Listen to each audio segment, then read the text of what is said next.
Bonjour tout le monde. Bon, alors l'application des jus. Donc là, je ne sais pas si on va bien voir. J'en ai fait un déjà pour se rendre compte. Alors je ne sais pas si on voit bien.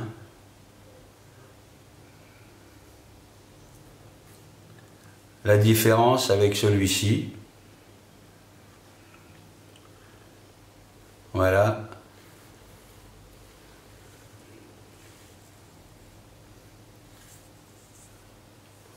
On voit que celui-ci donc commence à prendre, on va dire, ça commence à donner un peu de profondeur à l'objet. Je ne sais pas si on voit bien, mais ici, là, partout, j'ai passé mon jus sépia. Alors je vais vous faire voir comment je fais, c'est pas compliqué. Je prends mon petit pot de jus que j'ai préparé, donc que vous avez vu dans une vidéo précédente. Je prépare mon petit pot d'essence F pour rincer mon pinceau. Donc je mélange bien la peinture à l'huile, donc avec l'essence. Il faut bien mélanger parce que les pigments restent au fond.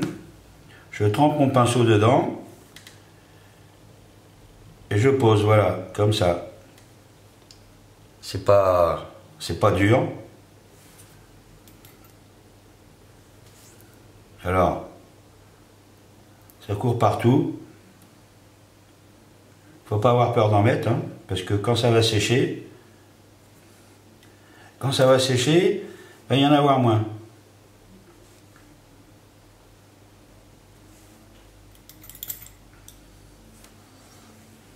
Voilà, on voit, ça court.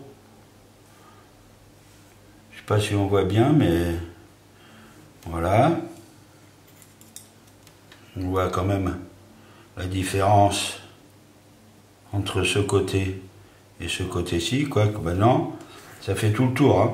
Vous voyez, le jus est déjà arrivé là et là. C'est assez facile à faire, hein. Voilà, on voit bien comment la peinture se propage, enfin, le jus, on va dire. Voilà. Alors je le dis pour les gens qui ne connaissent pas, les débutants, les nouveaux maquettistes, n'ayez pas peur d'en mettre.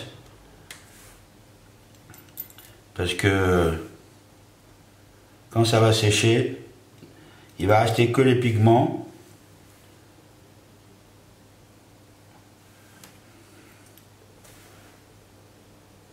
Et hop, ça fait le tour, ça tourne. Là, voilà. Alors ça, c'est du sépia, là, hein, que je mets. Voilà.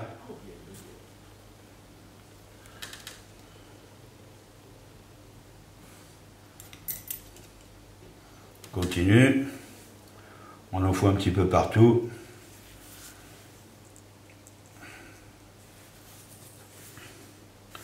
Voilà. Alors, je sais qu'il y a beaucoup de gens, qui font pas ça, hein.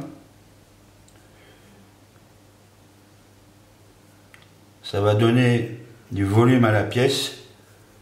Au lieu que ça soit plat, on commence à avoir une petite forme, on va dire, de relief, qui sera par la suite, je vous ferai voir ça dans une autre vidéo, qui sera par la suite relevé avec un dry brush pour donner du volume, surtout pour faire ressortir le relief des pièces.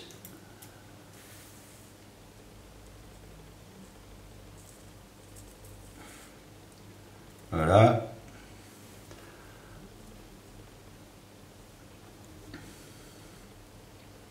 Pas avoir peur de... Parce qu'en fait, il y a beaucoup de Il y a beaucoup d'essence, mais il y a peu de pigments.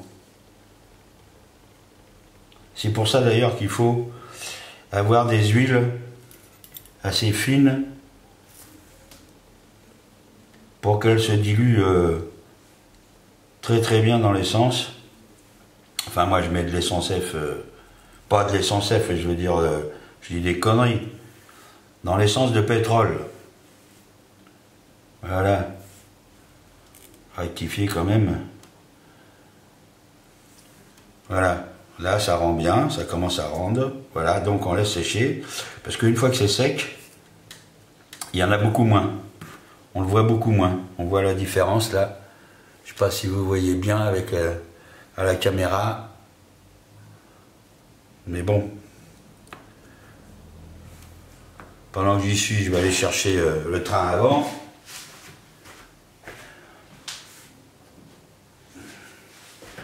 Voilà. Le train avant. Et alors, on continue on mélange bien. Il faut bien mélanger l'essence de pétrole avec les pigments.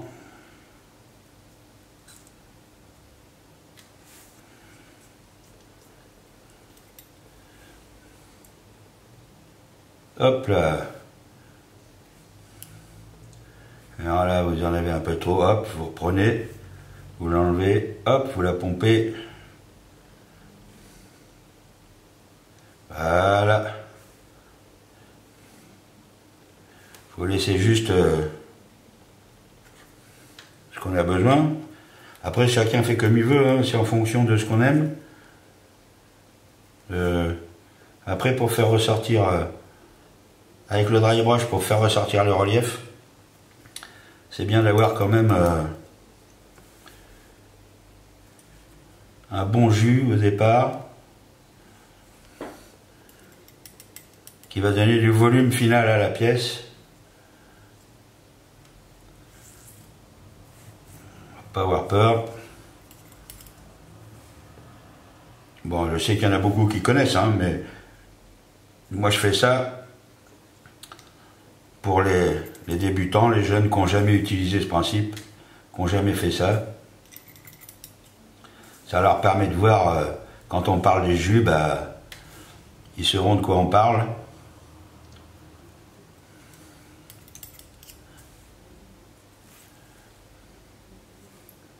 Voilà. Ça change complètement la pièce. Alors après, une fois que ça sera bien sec, et ben, je vais tout vernir en mat afin de procéder au dry brush et aussi on peut faire après l'application des crayons AK, donc voilà. Pas avoir peur, hein. On s'aperçoit au fur et à mesure qu'on le met que quand ça sèche, et ben on se dit tiens, ça serait bien d'en mettre là aussi, quoi. Voilà. Alors au niveau du vérin, bon là je vais en mettre un petit peu, mais au niveau du vérin, j'utilise donc un produit de chez Mig, que j'ai pas utilisé encore, hein. On m'a donné ça, c'est mon cousin qui m'a filé ça, il m'a dit essaye, tu vas voir. C'est pour faire des taches d'huile. Donc je verrai bien, mais je vais surtout l'utiliser sur le Tigre, au niveau du capot moteur. Voilà.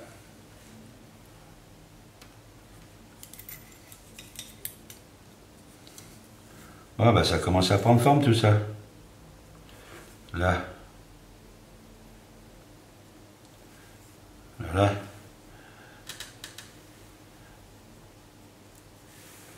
Voilà la chose.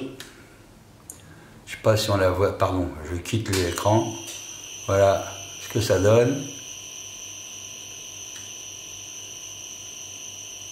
C'est quand même... ça donne du volume à la pièce.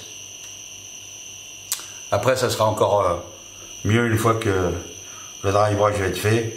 Je vous montrerai d'ailleurs comment je fais. Mais là déjà, on a un petit peu plus de volume. La pièce est moins fade et moins plate. Voilà.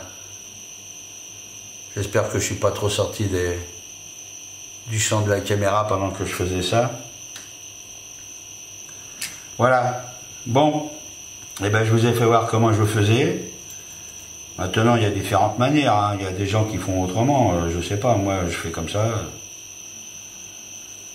C'est pour vous expliquer un petit peu le principe de l'application du jus. Alors voilà, ben, je vous dis à bientôt. Et puis la prochaine fois, ben, on fera ressortir les reliefs avec un dry brush. Allez, au revoir.